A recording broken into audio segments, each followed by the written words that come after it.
Hello students, today we are going to see the ninth lecture of chemical bonding chapter. So in the last class I have explained you about the VACPR theory, and in today's class we are going to discuss about a new theory, that is VBT theory. Before going for this theory, now what was the need of this theory, ये हमें पढ़ना है कि इसकी क्या ज़रूरत थी. Actually, octet theory has explained that covalent bond is formed by the sharing of electrons, but it do not explains that what type of force is acting between the atoms during the sharing of electrons. कैसे atoms attract हो गए और bond form कर लिया. जैसे आयनिक के case में तो पॉजिटिव और नेगेटिव चार्ज था, इसीलिए फोर्स ऑफ अट्रैक्शन है, और फोर्स ऑफ अट्रैक्शन है तो फिर उसमें बॉन्डिंग पॉसिबल है. बट कोवेलेंट पे तो नहीं है ऐसा. तो वो ये फर्स्ट पॉइंट हुआ कि वो एक्सप्लेन नहीं कर पाई कि what type of force is acting between the covalently bonded atoms. Second point, अगर एक एग्जांपल ले लूँ मैं हाइड्रोजन मॉलिक्यूल और एक दूसरा एग्जांपल ले लूँ fluorine molecule. Both the molecules have a single covalent bond. इनके पास में सिंगल कोवेलेंट बॉन्ड प्रेजेंट है. अब हाइड्रोजन बॉन्ड ऐसा रहता है, फ्लोरीन बॉन्ड ऐसा रहता है. सो any of the theories which we have learnt earlier do not explain that why the bond length of hydrogen is lesser as compared to the fluorine. क्यों bond length कम और ज़्यादा होती है, जबकि वो single covalent bond है तो सभी की bond length same होनी चाहिए, ऐसा सोचना था.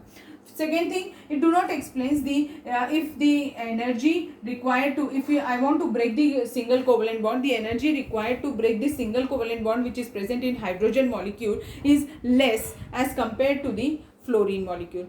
So what is the reason behind it? What is the reason that there is a change in bond length of same type of bond, and why there is a difference in the bond dissociation energy, means bond enthalpy of the single covalent bond. ये दोनों ही factors वो explain करते हैं. अब हमारे पास 3 factors हो गए, जिसकी वजह से अब हमें नई थियरी पढ़नी पड़ रही है, that is VBT theory. VACPR theory,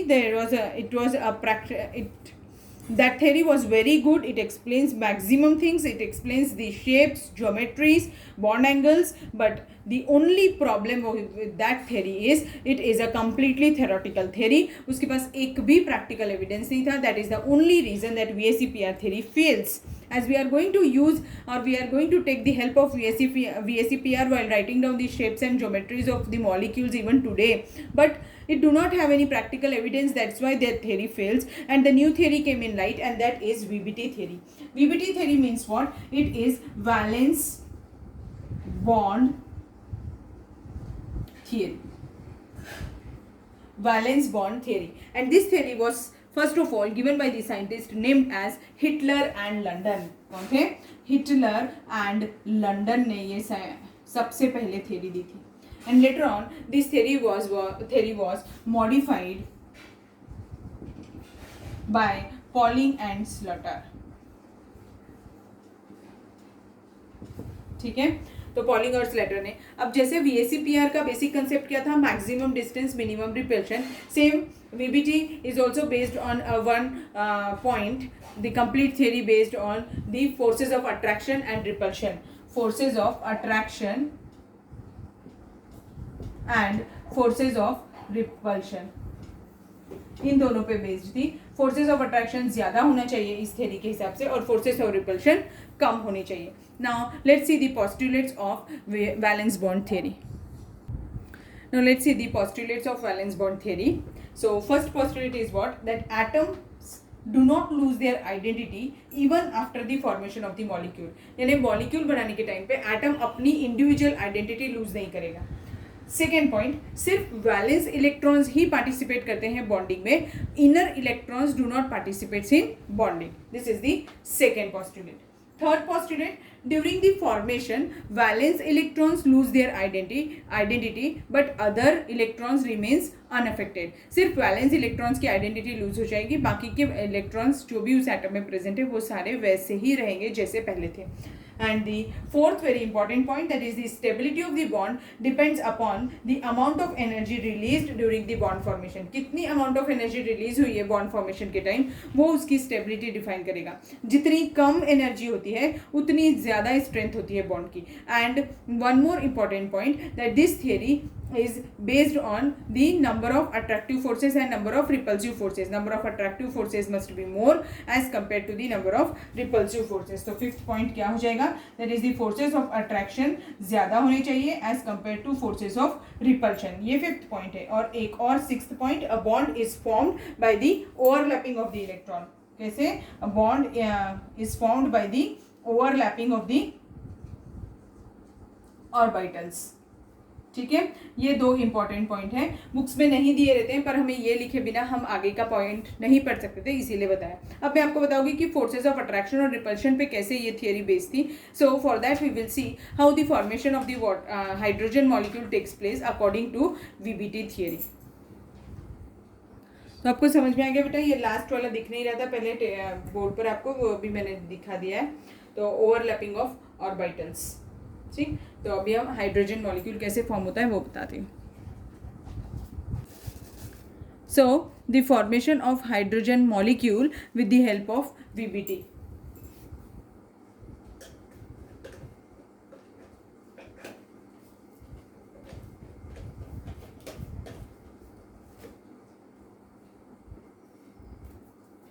according to VBT. So formation of hydrogen molecule कैसे एक्सप्लेन किया था ये देखो. हाइड्रोजन एटॉमिक नंबर 1, सपोज कर लेते हैं कि एक ए हाइड्रोजन है और दूसरा बी हाइड्रोजन है. ठीक है, इसका भी एटॉमिक नंबर 1. कन्फिग्रेशन क्या हो जाएगा? 1s1. और इसका कन्फिग्रेशन क्या हो जाएगा? 1s1. ये हाइड्रोजन ए का एटम है, इसके पास में एक न्यूक्लियस है. इस न्यूक्लियस में, ये न्यूक्लियस का नाम है Na, क्योंकि ये हाइड्रोजन ए का एटम है, एटम का न्यूक्लियस है. और ये nucleus B of hydrogen B. अब इस न्यूक्लियस में कौन प्रेजेंट है? प्रोटॉन और न्यूट्रॉन्स प्रेजेंट है. इसके ऊपर पॉजिटिव चार्ज है, एक इलेक्ट्रॉन है और इसका नाम क्या है? Electron A. And this one is electron B. Okay, अब हमें ये बताना है कि कैसे मॉलिक्यूल फॉर्म होता होगा. When they come closer to each other, what happens? There is an attraction between the, as there a number of attractive forces और number of repulsive forces ही हमें काउंट करना है. जैसे ही number of attractive forces ज़्यादा होंगे, molecule will form. So as the nucleus of A will attract the electron of A.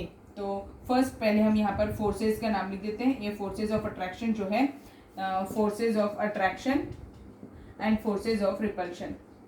ठीक है, तो फर्स्ट फोर्सेज ऑफ अट्रैक्शन में क्या आ जाएगा? Nucleus A will attract the electron A. तो nucleus A will attract the electron A. Nucleus B will attract the electron B. Nucleus B will attract the electron B. This is the second force. Now as they come closer to each other, then what will happen? In that case, this nucleus A will attract the electron B. So third, when they come closer to each other, the nucleus A will attract the electron B. And at the same time, nucleus B will attract the electron A. Fourth force of repulsion, nucleus B will attract the electron A. So there are four attractive forces. Now let's see the repulsive forces. When they come closer to each other, there will be a repulsion between the nucleus A and nucleus B. Nucleus A and nucleus B के बीच में repulsion होगा. There will be one more repulsion, that is the repulsion between the electron A and electron B. Electron A and electron B.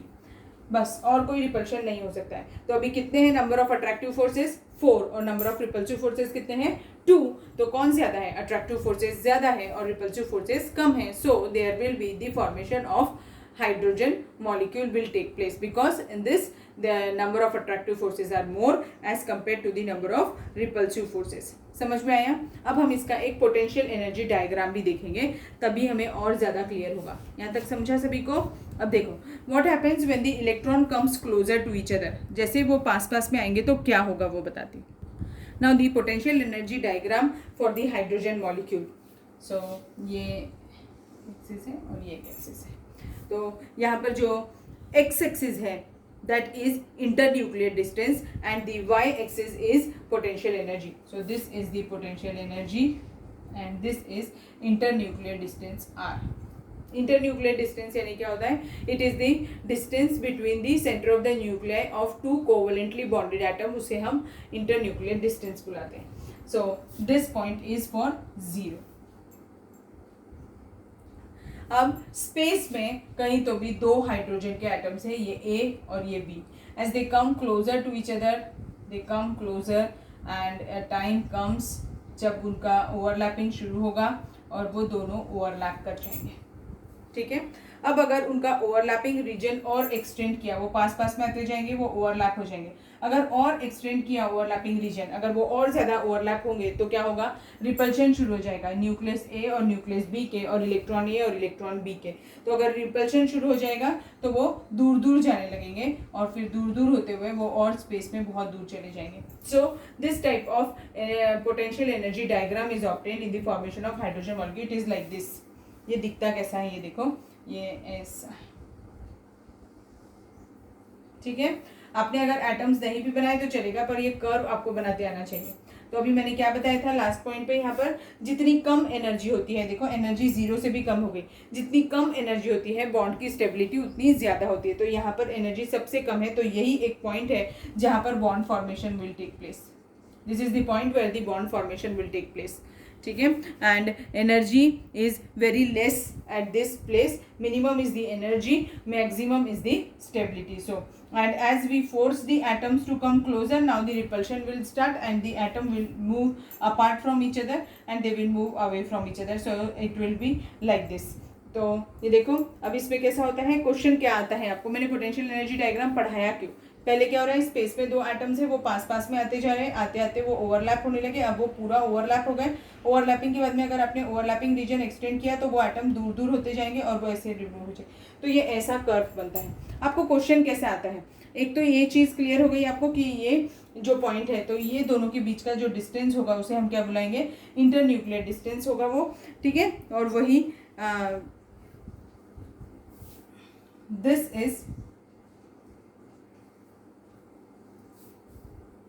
Internuclear distance. ठीक है. इसे are बोलते हैं. अब question कैसा आता है आपको पोटेंशियल एनर्जी डायग्राम पे, क्वेश्चन कैसा आता है, ये ऐसा ग्राफ दे देते हैं और फिर पूछते हैं कि which of the following curve is most stable, ऐसे ऐसे, और सभी ग्राफ के नाम दे देते हैं ए बी सी, और पूछते हैं कि कौन सा मॉलिक्यूल सबसे ज़्यादा स्टेबल है. तो minimum is the potential energy, maximum is the stability. तो सी वाला जो है वो सबसे ज़्यादा स्टेबल होगा और ए सबसे लीस्ट स्टेबल होगा. ठीक है. समझा. ये भी, इसमें भी पोटेंशियल एनर्जी इसी एक्सिस पे रहेगी और इस एक्सिस पे आर रहेगा, इंटरन्यूक्लियर डिस्टेंस. समझ में आ गया. ऐसा क्वेश्चन पूछता है पोटेंशियल एनर्जी पर. अब ये अगर आपको अच्छे से क्लियर है तो हम हीलियम मॉलिक्यूल फॉर्म होता है क्या देखेंगे. He2 मॉलिक्यूल, He2 मॉलिक्यूल कैसे फॉर्म होता है वो देखते हैं. Helium molecule, He2 molecule form होता है क्या, ये चेक करेंगे. अब हम इसमें देखो, हीलियम में ये हीलियम एटॉमिक नंबर, ये ए एटम है हीलियम का और this one is helium B atom, atomic number 2, configuration 1s2 and this 1s2. तो ये एटम कैसा रहता होगा, this is the spherical atom और ये इसका न्यूक्लियस है, ये न्यूक्लियस ए है और इसके पास में दो इलेक्ट्रॉन्स रहेंगे, एक electron A1 and this is electron BA double dash, this is dash and double dash. Same इस वाले एटम में भी रहेगा. This is nucleus B of helium atom and it also has 2 electrons, one is E dash B and double is E double dash B, क्योंकि उसके पास 2 electron रहने वाले हैं. न्यूक्लियस तो 2 नहीं होंगे, न्यूक्लियस सिंगल ही रहने वाला है. अब देखो फोर्स ऑफ अट्रैक्शंस देखते हैं. तो फोर्स ऑफ अट्रैक्शंस कौन कौन से होंगे ये पहले काउंट कर लेते हैं. तो अट्रैक्टिव फोर्सेस और रिपल्सिव फोर्सेस. ठीक है. Attractive forces, nucleus A will attract electron A1 dash and electron A2 dash, A2 dash. तो nucleus A will attract electron A1 dash and nucleus A will attract the electron A double dash. Same is the case, nucleus B will attract the electron E1 dash and EB dash and EB2 dash. So nucleus B will attract EB dash and nucleus B will attract EB double dash. Now when they come closer to each other, this nucleus will attract these 2 electrons. अब वो दोनों के बीच में attraction रहेगा, means nucleus A will attract B dash, and nucleus A again attract EB double dash, whereas the case nucleus B will attract EA single dash and nucleus B will attract EA double dash. So these are the total number of attractive forces in case of if the helium molecule is going to be formed. Whereas now let's see the repulsive forces. Repulsive forces में क्या क्या repulsive forces हो सकते हैं? That is, this nucleus A will repel nucleus B. Nucleus A will repel nucleus B. ये हो गया first repulsion. Second, this electron A will repel electron B1 dash and B2 dash. Electron A dash will repel electron B1 dash. Electron A dash will repel electron B double dash. Now electron A double dash will repel electron B single dash and electron double dash A will repel electron double dash B. Now there will be one more repulsion as they are coming more closer to each other. So what will happen? The number of repulsive forces are more in case of और भी repulsive forces होंगे, जैसे अभी electron B will repel electron A1 dash and electron B double dash will repel electron A1 dash, ऐसे भी repulsive forces होंगे. Means number of repulsive forces helium के case में ज़्यादा रहने वाले हैं और number of attractive forces helium के केस में कम रहने वाले हैं. तो अगर नंबर ऑफ अट्रैक्टिव फोर्सेज कम है और नंबर ऑफ रिपल्सिव फोर्सेज ज़्यादा है तो वो मॉलिक्यूल कभी भी फॉर्म नहीं होगा. ठीक, अब देखो इसमें अट्रैक्टिव फोर्सेस कितने थे. ये अट्रैक्टिव फोर्सेस पहले थे जब वो क्लास में नहीं आए थे. तो ये न्यूक्लियस ए का एक अट्रैक्टिव फोर्स था इसके साथ और न्यूक्लियस बी का अट्रैक्टिव फोर्स, यानी कि total number of attractive forces कितने थे? 2 थे. But when they come closer to each other कितने अट्रैक्टिव फोर्सेस ऐड हो गए?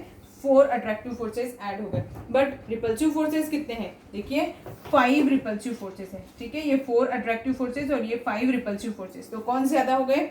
तो रिपल्सिव फोर्सेस ज़्यादा है और अट्रैक्टिव फोर्सेस कम है. इसीलिए हाइड्रोजन हीलियम मॉलिक्यूल कभी फॉर्म नहीं होता है. H2 मॉलिक्यूल तो फॉर्म होता है but helium molecule does not exist. और अगर इसका पोटेंशियल एनर्जी कर्व भी बनाएंगे तो वो कैसे बनेगा? इसका पोटेंशियल एनर्जी कर्व ऐसे ही रहेगा. It's energy will be very high because of its instability. ठीक है, समझ में आ गया आपको यहाँ तक? तो this was all about the VBT on the basis of forces of attraction and forces of repulsion. एक और पॉइंट है जो इम्पॉर्टेंट है, that is overlapping of the atomic orbitals in VBT theory. तो वो हम नेक्स्ट वीडियो में पढ़ेंगे. आज के लिए इतना काफ़ी है. Thank you.